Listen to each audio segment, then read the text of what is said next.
একদিন একজন ধনী পিতা তার ৮ বছরের ছেলেকে নিয়ে ঘুরতে বের হলেন।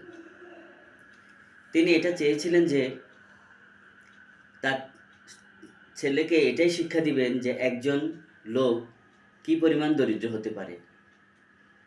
তারপর তারা দুজনে একটি দরিদ্র পরিবারে সময় কাটালেন এবং সেখান থেকে বের হওয়ার পর বাবা তার ছেলেকে জিজ্ঞেস করলেন, দেখলে তো একজন লোক কী পরিমাণ দরিদ্র হতে পারে, তুমি এদের থেকে কি শিখলে? ছেলে তার বাবাকে উত্তর দিচ্ছে, বাবা, আমাদের আছে একটি কুকুর আর তাদের আছে 4টি কুকুর।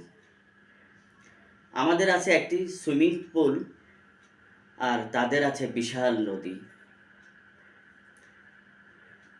আমাদেরকে রাতে অসংখ্য বাতি আলো দেয় আর তাদের জন্য রয়েছে রাতে আলো দেওয়ার জন্য আকাশে অসংখ্য তারকারাজি।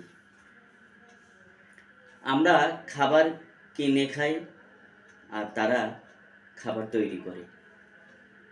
আমাদেরকে প্রটেক্ট করার জন্য রয়েছে ঘরের দেয়াল আর তাদেরকে প্রটেক্ট করার জন্য রয়েছে তাদের অসংখ্য বন্ধু এবং প্রতিবেশী।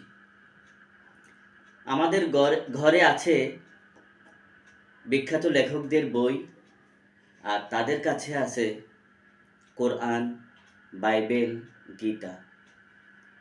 আসলে বাবা, তাদের কাছে আমরাই দরিদ্র। তুমি আজকে আমাকে এই শিক্ষাটা দেওয়ার জন্য তোমাকে অসংখ্য ধন্যবাদ। ভালো থাকবে। আল্লাহ হাফিজ।